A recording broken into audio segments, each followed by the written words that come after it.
नमस्कार दोस्तों, ये video editorial compilation for mains का पार्ट है। आप प्लेलिस्ट में जाके एडिटोरियल की वीडियोस पेपर वाइज और टॉपिक वाइज देख सकते हो। और अगर आप दिसंबर 2019 के बाद की वीडियोस को देखना चाहते हो तो वीडियो के नीचे मौजूद ज्वाइन बटन की सहायता से आप मेंबरशिप को ज्वाइन कर सकते हो। चलिए डिस्कशन स्टार्ट करते हैं।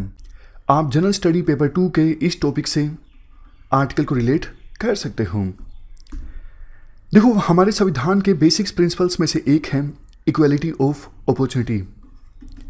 बट नॉर्मल टाइम में भी हमारा जो एजुकेशन सिस्टम है इसमें बहुत सारी कमियां देखने को मिलती हैं। सरकार ने वैसे काफ़ी सारी स्कीम्स चलाई हैं, प्रोग्राम चलाए हैं ताकि इवन कोई गरीब हो अमीर हो बेसिक एजुकेशन कम से कम हासिल कर सके।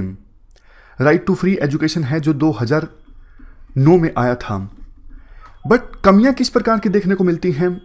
आपने देखा होगा कि बहुत बार सरकारी स्कूल्स में टीचर नहीं आते, तो इसलिए स्टूडेंट्स की एजुकेशन प्रभावित होती है।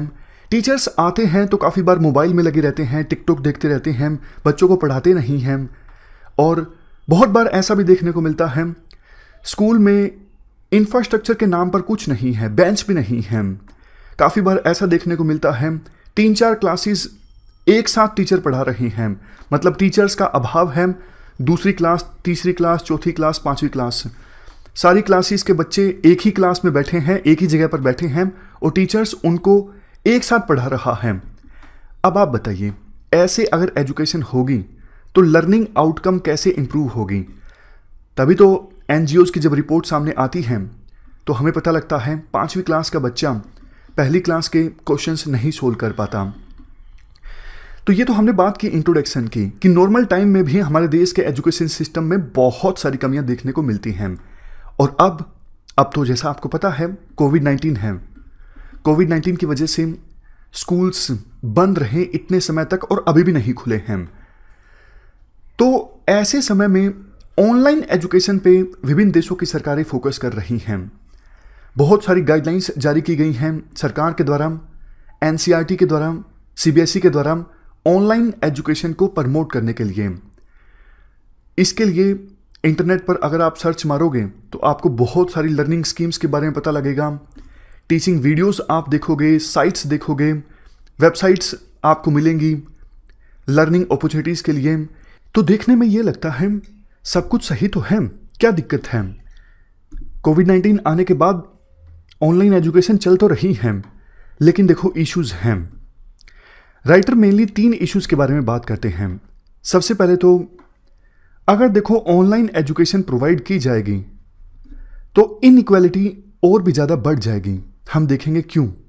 दूसरा, टीचिंग इश्यूज़, मतलब ऑनलाइन माध्यम से जब एजुकेशन प्रोवाइड की जाएगी तो अच्छे से टीचिंग नहीं हो सकेगी, बच्चे अच्छे ढंग से सीख नहीं सकेंगे, कंसेप्ट्स उनको क्लियर नहीं होंगे।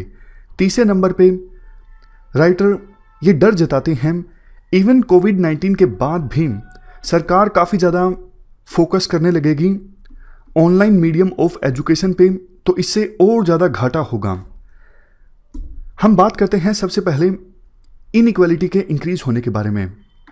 देखो, अक्सर आपने ये बात सुनी होगी कि जब भी कोई डिजास्टर आती है ना, फ्लड आ गई, भूकंप आ गया, सुनामी आ गई, तो सबसे ज़्यादा जो नुकसान होता है वो गरीब लोगों को होता है।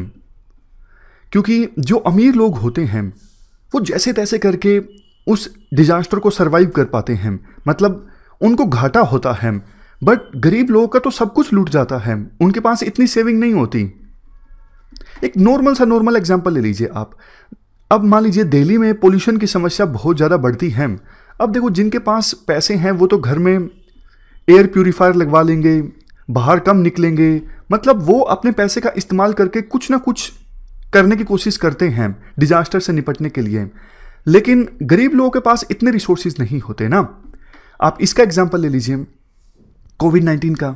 जैसे ही कोविड-19 आया, लाखों करोड़ों माइग्रेंट वर्कर्स अपने घर की तरफ लौटने लगे।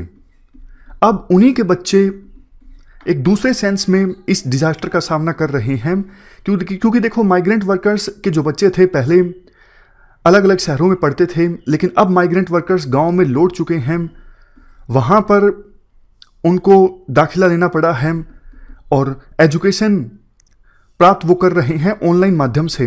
काफ़ी माइग्रेंट वर्कर्स तो ऐसे हैं जिनके बच्चे एडमिशन ले भी नहीं पाए हैं। तो ये सारी प्रॉब्लम्स का सामना अभी माइग्रेंट वर्कर्स के बच्चों के द्वारा किया जा रहा है, बट इस पर ज़्यादा ध्यान गया नहीं है मीडिया सेक्शंस का।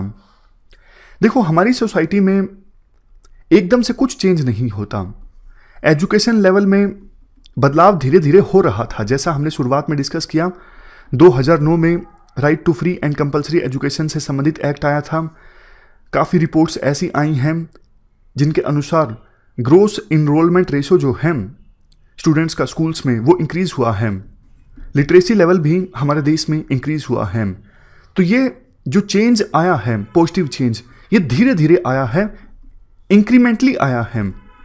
बट कोविड-19 की ये महामारी जो है, इतनी मेहनत से जो चेंज आया है उसे कम करने का काम करेगी। सरकार कहती है कि हम ये इंश्योर करेंगे अगस्त के बाद इवन वो गरीब परिवार जिनके पास मोबाइल फ़ोन नहीं है या फिर और कोई डिजिटल माध्यम नहीं है जिसके सहायता से वो एजुकेशन अवेल कर सकें, उनके लिए हम कुछ ना कुछ करने का प्रयास करेंगे। प्लान में देखो ये भी एज्यूम किया जाता है सेमी लिटरेट, लिटरेट पेरेंट्स अपने बच्चों को पढ़ाएंगे, कम्युनिटी को इन्वॉल्व किया जाएगा बच्चों को पढ़ाने में, मोबाइल फ़ोन्स का पूल किया जाएगा। मतलब जैसे कोई गांव है, गांव में 7-8 परिवार हैं, 7-8 परिवार को एक मोबाइल फ़ोन दे दिया गया सरकार के द्वारा या फिर किसी एनजीओ के द्वारा, कम्युनिटी के द्वारा। तो इस प्रकार के प्रयास जो हैं सरकार के द्वारा किए जाएंगे। राइटर कहते हैं, अरे भैया, रूरल इंडिया को जो भी पर्सन जानता है ना, उसको पता है इस बात का आपके जो ये प्रयास है ना, ये सफल साबित नहीं होने वाले हैं।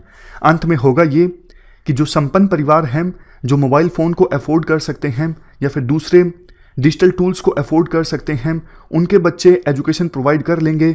लेकिन जो गरीब परिवार हैं, जिनके पास रिसोर्सेज नहीं हैं, जो इंटरनेट को नहीं लगवा सकते, जिनके पास डिजिटल टूल्स नहीं हैं, उन परिवारों के जो बच्चे हैं वो वंचित रह जाएंगे और इनइक्वालिटी जो है वो और ज़्यादा बढ़ जाएगी। अब दूसरी बात आती है टीचिंग मेथड्स की। टीचिंग मेथड्स में राइटर के द्वारा ये कहा जाता है, देखो क्लासरूम्स में जब बच्चे पढ़ते हैं तो पढ़ने का एक अलग ही एक्सपीरियंस होता है। ऑनलाइन जब बच्चे पढ़ते हैं वो फील नहीं आता क्योंकि साथी स्टूडेंट्स नहीं होते।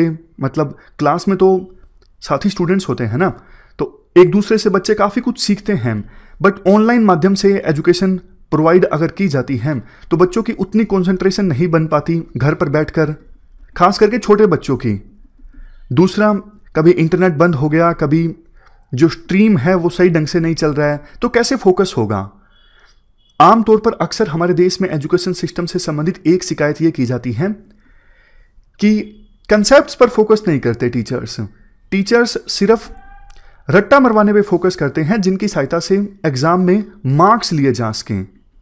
अब ये प्रवृत्ति जो है और भी ज़्यादा इंक्रीज हो सकती है अगर ऑनलाइन माध्यम से एजुकेशन प्रोवाइड की जाएगी। टीचर्स इनोवेटिव तरीके नहीं अपनाएंगे, ट्रिक्स बताने पे ज़्यादा फोकस करेंगे कि आप इन ट्रिक्स को अपनाइए और मार्क्स ले लीजिए एग्ज़ाम में। देखो साइंस, मैथमेटिक्स, ये जो सब्जेक्ट्स हैं ना, इनमें तो इंटरेक्शन की और भी ज़्यादा आवश्यकता होती है। बच्चों की अंदर क्यूरियोसिटी पैदा होनी चाहिए। आमने सामने टीचर के सामने अगर बच्चा बैठा हो तो ज़्यादा अच्छे से टीचर क्यूरियोसिटी पैदा कर सकता है बच्चे के माइंड में। अदरवाइज ऑनलाइन मीडियम में तो बहुत दिक्कत आती है। देखो, खान एकेडमी के बारे में आपने सुना होगा। खान एकेडमी की बहुत सारी वीडियोस हैं फ्री यूट्यूब पे।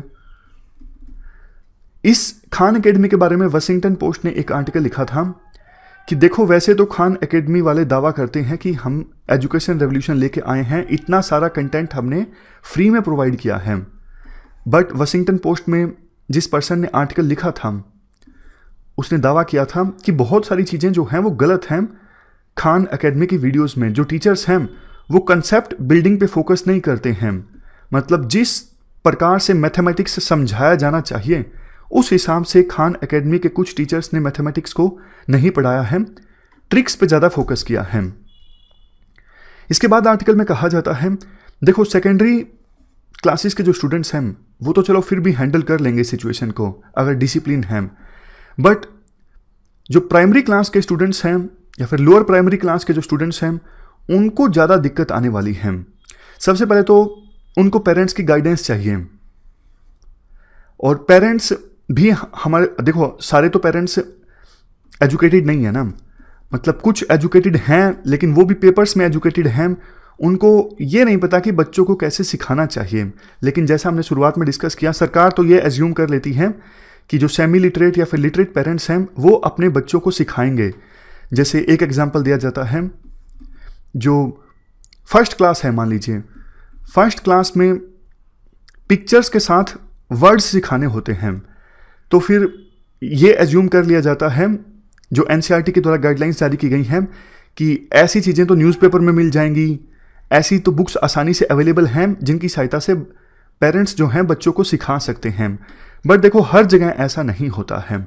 अब कुछ परिवार तो इतने गरीब होते हैं उनके पास समय भी नहीं होता, मतलब वैसे देखो एक कहने की तो बात है कि बच्चों से ऊपर बढ़ के तो क्या ही है, लेकिन अगर काम नहीं करेंगे तो 2 वक्त की रोटी ही नहीं बनेगी, तो मतलब पढ़ाना तो बाद में है ना, जब तक कि रोटी के लिए ही प्रोविज़न नहीं होगा। ऐसे भी लोग हैं, तो सरकार को इंक्लूसिव अप्रोच रखनी चाहिए।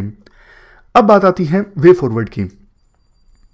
वे फॉरवर्ड में ही आप वो पॉइंट काउंट कर सकते हो कि सरकार की मंशा ये है कि कोविड-19 के बाद भी जो एजुकेशन सिस्टम है इसमें ट्रांसफॉर्मेशन लाया जाए। मतलब कोविड-19 के बाद तो कोई ज़रूरी नहीं है, ख़त्म होने के बाद तो कोई ज़रूरी नहीं है कि ऑनलाइन मीडियम से ही एजुकेशन प्रोवाइड करनी है, बट इसका इस्तेमाल किया जाए इवन महामारी के ख़त्म होने के बाद हमारे एजुकेशन सिस्टम में ट्रांसफॉर्मेशन लाने के लिए। इवन महामारी ख़त्म होने के बाद radio, internet based podcast, community radio, IVRS, TV, DTH channels, इनका इस्तेमाल किया जाए ताकि अल्टरनेटिव मोड्स ऑफ एजुकेशन को डेवलप किया जा सके। देखो सरकार को एक बात ये समझनी होगी कि हमारा देश इंफॉर्मेशन टेक्नोलॉजी के क्षेत्र में काफ़ी अग्रिम रहा है पिछले कुछ सालों में, बट बावजूद इसके डिजिटल डिवाइड को हम हमारे देश में कम नहीं कर सके हैं। अब सरकार को समझना चाहिए कि महामारी के ख़त्म होने के बाद देखो इंफॉर्मेशन टेक्नोलॉजी का अगर इस्तेमाल करना है एज ए एडिशनल टूल ताकि बच्चों को और ज़्यादा सिखाया जा सके, मतलब मेन जो मीडियम है कि फिजिकल स्कूल्स में जो एजुकेशन दी जाती है उसके अतिरिक्त अगर इंफॉर्मेशन टेक्नोलॉजी का इस्तेमाल किया जाता है वो तो ठीक है, बट सिर्फ इंफॉर्मेशन टेक्नोलॉजी पर ही सरकार फोकस करे एजुकेशन प्रोवाइड करने के लिए, ये फोकस नहीं है। मतलब एफर्ट्स को सप्लीमेंट करने के लिए और ज़्यादा मजबूत करने के लिए तो इस्तेमाल अगर IT का किया जाता है वो तो ठीक है, बट सरकार ये अगर सोचती है कि सिर्फ और सिर्फ IT की सहायता से, इंफॉर्मेशन टेक्नोलॉजी की सहायता से हम सबको एजुकेशन दे पाएंगे, तो सरकार को इस पर एक बार फिर से विचार करना चाहिए। तो ये हमने पूरा आर्टिकल डिस्कस किया। इस डिस्कशन में फिलहाल इतना ही है। Thank you very much for discussion.